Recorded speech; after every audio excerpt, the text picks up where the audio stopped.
नमस्कार दोस्तों। मेरा नाम है नितिन चौहान और आपका स्वागत है एक बार फिर से हमारे चैनल पर। तो आज हम सीखने वाले हैं कि ओआई का डाटा यानी ओपन इंटरेस्ट का डेटा हम कैसे एनालाइज कर सकते हैं और उसके बेसिस पे हम अपनी ट्रेड कैसे ले सकते हैं। तो आज हम समझेंगे कि ओआई के डाटा से कैसे हम प्रिडिक्ट करें, कैसे हम जानें कि मार्केट का डायरेक्शन कैसे होने वाला है, इंट्राडे का भी और पोजिशनल ट्रेड्स का भी। सपोर्ट एंड रेजिस्टेंस हम लोग कैसे डिटरमाइन कर सकते हैं ओआई के डाटा से, ये सब हम जानेंगे आज इस वीडियो में। तो ओपन इंटरेस्ट के बारे में समझने के लिए सबसे पहले हम चलते हैं एनएससी की वेबसाइट पर और उसकी ऑप्शन चेन से समझते हैं ओपन इंटरेस्ट के डेटा का मतलब। तो यहाँ पर अब आ गए हैं एनएससी की वेबसाइट पर। एनएससी की वेबसाइट पे आप मार्केट डाटा पे जाएंगे तो यहाँ से आप ऑप्शन चेंज सेलेक्ट कर सकते हैं। यहाँ से आप ऑप्शन चेंज सेलेक्ट करेंगे तो यहाँ पर ऑप्शंस दिया रहेगा, जहाँ पर से आप सेलेक्ट कर सकते हैं इंडाइसिस ऑप्शंस। यहाँ से आप सेलेक्ट कर सकते हैं जो भी स्क्रिप्ट्स हैं यहाँ पर। तो हम सेलेक्ट करेंगे निफ्टी और सेलेक्ट करेंगे वीकली एक्सपायरी ऑप्शन जो 5 जनवरी को एक्सपायर हो रहा है। तो ये वीकली एक्सपायरी ऑप्शन है। जो लेफ्ट साइड पे डाटा दिया गया है वो कॉल्स का डाटा दिया गया है, राइट साइड पे दिया गया है पुट्स का डाटा। लेफ्ट मोस्ट कॉलम या राइट मोस्ट कॉलम जो है वो ओआई का डाटा दिया गया है डिफरेंट स्ट्राइक प्राइसेस पे। और सबसे नीचे अगर आप जाएंगे तो देखेंगे कि टोटल ओआई का डाटा दिया गया है। अब ये ओआई या ओपन इंटरेस्ट होता क्या है? ये कॉन्ट्रैक्ट होता है बायर और सेलर के बीच में। तो यहाँ पर अगर आप देखेंगे कि 18,100 पे ये ओपन कॉन्ट्रैक्ट्स हैं 44,459। ये ओपन कॉन्ट्रैक्ट्स हैं अभी जो कैरी ओवर कर रहे हैं बायर और सेलर। ठीक है। अब किस प्रोस्पेक्टिव में हम इस डाटा को देखते हैं, कैसे एनालाइज करते हैं, हम आगे समझेंगे अपने वीडियो में। तो सबसे पहले हम ये जानते हैं कि मार्केट पार्टिसिपेंट्स कौन होते हैं। मार्केट में ये जो ऑप्शंस है वो खरीद और बेच कौन रहा है। तो सबसे पहले तो होते हैं रिटेल ट्रेडर्स, हमारे और आपके जैसे। और दूसरे होते हैं बड़े इंस्टीट्यूशंस जो ऑप्शंस में ट्रेड करते हैं। लेकिन ज्यादातर जो इंस्टीट्यूशंस होते हैं वो ऑप्शंस को हेज की तरह इस्तेमाल करते हैं अपनी पोजीशंस को कवर करने के लिए जो उन्होंने इक्विटी के मार्केट में ली है। रिटेल ट्रेडर्स का माना जाता है कि 95% जो रिटेल ट्रेडर्स होते हैं डाटा के अनुसार वो लॉन्ग रन में लूज करते हैं। केवल 5% ऐसे ट्रेडर हैं जो लूज नहीं करते हैं या कुछ पैसे वो ऑप्शंस ट्रेडिंग से कमाते हैं। और लॉन्ग रन में क्योंकि इंस्टीट्यूशंस कोई गैम्बलिंग के लिए तो आते नहीं है तो वो ज्यादातर वो कमाते हैं और वो ज्यादातर सेलर्स होते हैं। अब रिटेल ट्रेडर्स बायर्स क्यों होते हैं और इंस्टीट्यूशन सेलर क्यों होते हैं ये हम समझेंगे आगे अपने प्रेजेंटेशन में।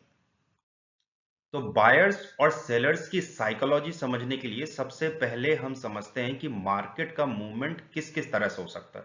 तो मार्केट या तो ऊपर की ओर जा सकता है, या तो मार्केट नीचे की ओर जा सकता है, या फिर मार्केट में कोई मूवमेंट नहीं होगा, मार्केट वहीं का वहीं भी रह सकता है। तो बायर हम समझते हैं ऑप्शन से कि बायर तब गेन करता है जब मार्केट बायर की डायरेक्शन में मूव करता है। तो अगर बायर ने कॉल लिया है तो मार्केट ऊपर की ओर जाना चाहिए, बायर ने अगर पुट लिया है तो मार्केट नीचे की ओर जाना चाहिए, तभी बायर गेन करेगा। जबकि सेलर का क्या है कि सेलर के हिसाब से अगर मार्केट मूव करे तब भी सेलर पैसा कमाएगा, और मार्केट अगर वहीं का वहीं रहे, कोई मूवमेंट ना हो, तब भी सेलर पैसा कमाएगा, क्योंकि जो टाइम वैल्यू होती है ऑप्शंस की वो डिप्लीट होती रहती है समय के साथ, और उससे भी सेलर पैसा कमा सकता है। तो थीटा वगैरह जो है उस इनको ऑप्शन ग्रीक्स बोलते हैं। अगर आपको ऑप्शन ग्रीक्स के बारे में और जानना है तो मैंने एक पूरा वीडियो ऑप्शन ग्रीक्स पे बनाया है। उसका लिंक मैं नीचे डिस्क्रिप्शन बॉक्स में आपको दे दूंगा, आप जाइए और डिटेल में जानिए कि ऑप्शन ग्रीक्स क्या होते हैं। ऑप्शन ग्रीक्स एक फंडामेंटल समझिए इनको, शेयर मार्केट के, ऑप्शंस मार्केट के। और इनको जाने बिना अगर आप ऑप्शंस में ट्रेड कर रहे हैं तो समझिए कि आप अंधेरे में तीर मार रहे हैं। तो आउट ऑफ 3, तो 3 जो हमने स्थितियां बताई थी मार्केट की, ऊपर नीचे या साइडवेज मार्केट, उसमें एक स्थिति में बायर पैसा कमाता है और जो सेलर होता है वो दो स्थिति में पैसा कमाता है कि या तो मार्केट उसकी डायरेक्शन में मूव करे या तो मार्केट वहीं पे रहे। तो सेलर के हमेशा 66% चांसेस होते हैं जीतने के और बायर के जो चांसेस होते हैं केवल 33% होते हैं। तो जो रिटेल ट्रेडर होते हैं वो बाइंग क्यों चूज करते हैं फिर? वो इसलिए करते हैं क्योंकि जो मार्जिन मनी होता है, तो आप देखिए यहां पर जो ये मार्जिन मनी यहां पर दिखाया गया है, ये बाइंग का मार्जिन मनी दिखाया गया है नीचे। तो बाइंग का जो मार्जिन मनी है वो एक लॉट के लिए आप देखिए, ये लगभग एट द मनी का लॉट है। एक लॉट के लिए एट द मनी के लिए, वो भी अगर एक्सपायरी थोड़ी दूर है तब तब आपको 10 से 15 हजार रुपए लगते हैं एक लॉट खरीदने के लिए, जबकि सेलिंग के लिए आपको बहुत पैसा लगता है। तो ये जो मैं विंडो मैंने कॉपी पेस्ट की है, ये कॉपी पेस्ट की है मैंने जीरोधा से। सो जीरोधा दिखा रहा है कि एक लॉट के लिए एट द मनी पे आपको 15 हजार रुपए निफ्टी में देने पड़ते हैं बाइंग के लिए। और ये देखिए ये विंडो दिखा रहा है कि सेलिंग के लिए कितना मार्जिन चाहिए होता है सेम एट द मनी। सो 18,200 का जो स्ट्राइक प्राइस का हमने वहां पर ऑप्शन बाई किया था, अगर हम सेम ऑप्शन सेल करें तो आपको जो मार्जिन मनी लगेगा वो 1,07,000 के आसपास ये दिखा रहा है, यानी कि 8 से 9 गुना ज्यादा पैसा लगता है सेम ऑप्शन को सेल करने के लिए। इसीलिए शायद रिटेल ट्रेडर्स बाइंग को ज्यादा प्रेफर करते हैं क्योंकि उसमें कम पैसा लगता है, भले ही आपके जीतने के चांसेस काफी कम हो सेलिंग से। तो अब हमने ये समझ लिया है कि सेलर्स जो होते हैं वो बड़े इंस्टीट्यूशंस होते हैं और बायर जो होते हैं रिटेलर्स होते हैं। और ज्यादातर लॉन्ग रन में कौन पैसा कमाते हैं? इंस्टीट्यूशंस पैसा कमाते हैं, यानी कि सेलर्स लॉन्ग रन में पैसा कमाते हैं। तो हमें किसे फॉलो करना है? हमें सेलर्स को फॉलो करना है। जो सेलर्स डाटा बना रहा है हम उसको फॉलो करेंगे, उनके पीछे पीछे चलेंगे, स्मार्ट मनी के, बिग मनी के, और पैसा कमाने की कोशिश करेंगे मार्केट में। क्योंकि बहुत सारे एनालिसिस लोग कहते हैं कि ये करिए मार्केट के लिए, वो करिए, तो शायद जितने भी इंस्टीट्यूशन हैं उनके पास तो कितने बड़े बड़े एनालिस्ट होते हैं, तो कोई ऐसी चीज, कोई ऐसी न्यूज मुझे नहीं लगता कि जो उनकी आंखों से बच जाएगी। और वही ओआई का डाटा सेलिंग का बनाते हैं।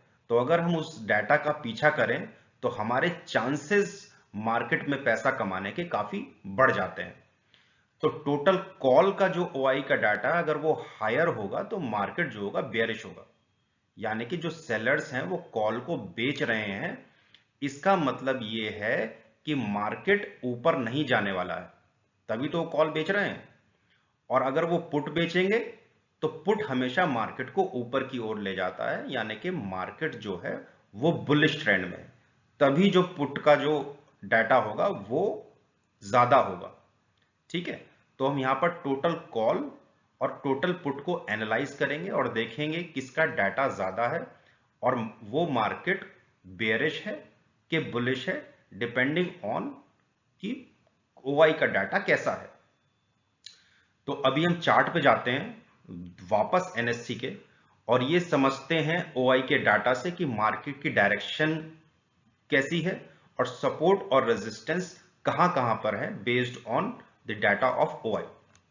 तो हम सबसे नीचे जाते हैं और देखते हैं कि टोटल ओआई हमको क्या बताता है, टोटल ओआई का डाटा। तो टोटल ओआई यहाँ पे 16,48,000 के आसपास है, और जो टोटल ओआई पुट्स का जो डाटा है वो है 11,32,000 के आसपास। तो हमने जान लिया है कि पुट हमेशा मार्केट को ऊपर की ओर ले जाते हैं, कॉल्स नीचे की ओर ले जाते हैं। तो कॉल्स का डाटा यहाँ पर पुट के ओआई के डाटा से कहीं ज्यादा है, तो यहाँ पर मार्केट में बेयरिश सेंटीमेंट अभी बने हुए हैं। तो ये डाटा जो है वो एब्सोल्यूट नहीं होता, ये चेंज होता रहता है वीक में। तो जो वीकली डाटा अच्छे से बनता है वो मंडे ट्यूसडे तक बनता है, जिसके बेसिस पे आप अपनी स्ट्रैटेजीज ऑप्शन ट्रेडिंग की डिफाइन कर सकते हैं और बना सकते हैं अपनी स्ट्रैटेजीज। इसी तरह से जो ऑप्शन ओआई का जो डाटा होता है मंथली एक्सपायरी ऑप्शंस के लिए, वो उसे कम से कम 10-15 दिन दीजिए, जिससे वो ओआई का डाटा फॉर्म हो जाए और उसके फिर बेसिस पे आप अपने ट्रेडिंग डिसीजंस ले सकें।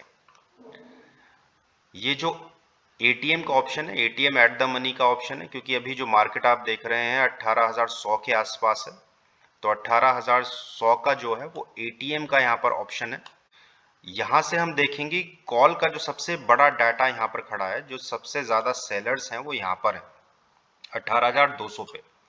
यहाँ पर 1,59,000 के आसपास सेलर्स और बायर्स इनफैक्ट दोनों ही होते हैं, क्योंकि हम जो डाटा है वो सेलर के पर्सपेक्टिव से यहाँ पर देखेंगे तो ज़्यादातर जो सेलर्स हैं वो कॉल का डाटा यहाँ पर बनाए हुए हैं, तो उनको लगता है कि 18,200 से ऊपर मार्केट नहीं जाएगा। मार्केट तो वैसे कहीं भी मूव कर सकता है, लेकिन ज़्यादातर सेलर्स ये मानते हैं। और हम लोग किसके डाटा का पीछा करेंगे? हम लोग इंस्टीट्यूशंस के डाटा का पीछा करेंगे, हम सेलर्स के डाटा का पीछा करके पैसा कमाने की कोशिश करेंगे। जो वो कर रहे हैं वो करने की कोशिश करेंगे।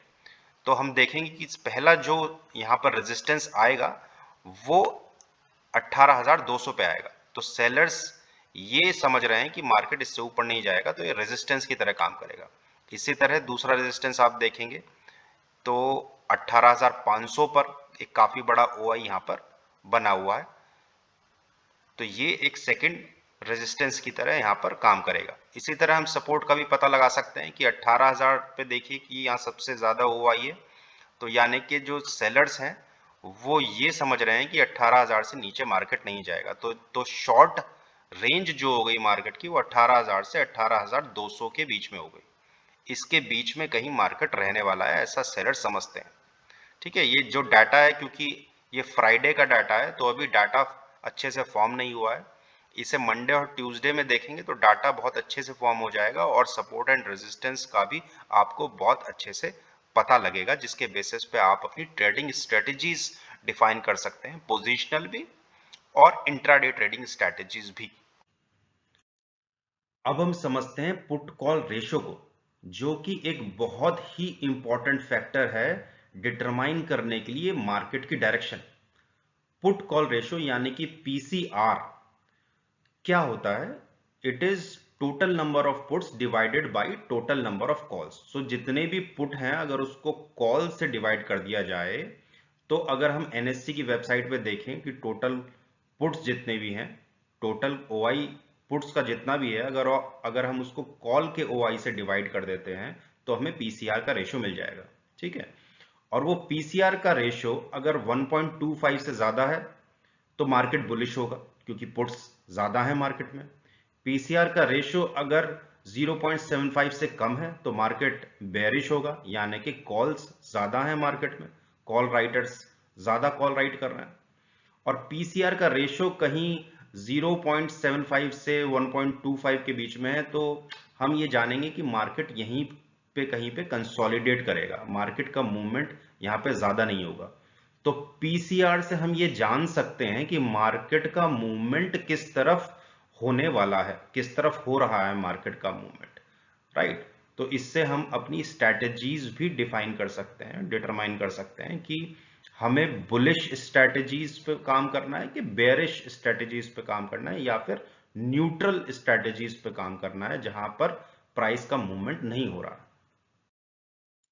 तो इंट्राडे ट्रेडिंग स्ट्रैटेजी हम लोग कैसे बना सकते हैं ओआई के डाटा पे, ये समझ लेते हैं। तो ओआई का डाटा जो मैं कैप्चर करता हूं वो मैं एक्सेल में कैप्चर करता हूं मैनुअल तरीके से। आप इसको ऑटोमेट भी कर सकते हैं कि आपका जो एक्सेल है वो डायरेक्ट डाटा एनएससी की वेबसाइट से ले ले। उसके लिए थोड़ी सी प्रोग्रामिंग करनी पड़ती है एक्सेल में, पर मैं मैनुअली इसको करना पसंद करता हूं, जिससे जब तक मैं मार्केट में हूं तब तक मैं एक्टिवली मार्केट में ये देखता रहूं कि डाटा मॉनिटर करता रहूं, क्योंकि वो ऑटोमेटिकली आता है तो फिर उतना फील नहीं आता। तो आप ये देखेंगे कि डिफरेंट समय समय पर यहाँ पर 9:15 से मैंने शुरू किया है और हर 10 मिनट में 15 मिनट में मैं डाटा कैप्चर यहाँ पर करता हूँ। तो ये टोटल कॉल का डाटा है और ये टोटल पुट का डाटा है।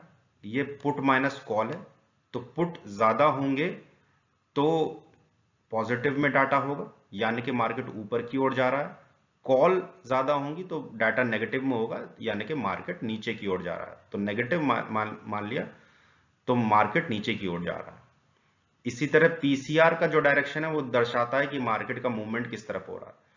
तो ये ओआई के डाटा पे बेस्ड एक मेरा पूरा ट्रेडिंग सेटअप है, जिस पर मैंने एक सेपरेट वीडियो बनाया है, और उसका लिंक भी मैं नीचे डिस्क्रिप्शन बॉक्स में दे दूंगा। आप जाइए और उस सेटअप को देखिए जो टोटल कंप्लीटली ओआई के डाटा पे बेस्ड है, और उसमें कैसे हम लोग ट्रेड ले सकते हैं आप ये भी जानेंगे।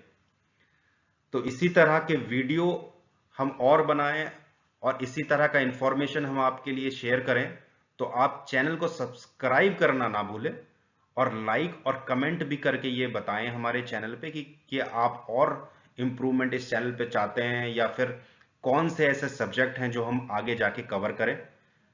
Thank you so much.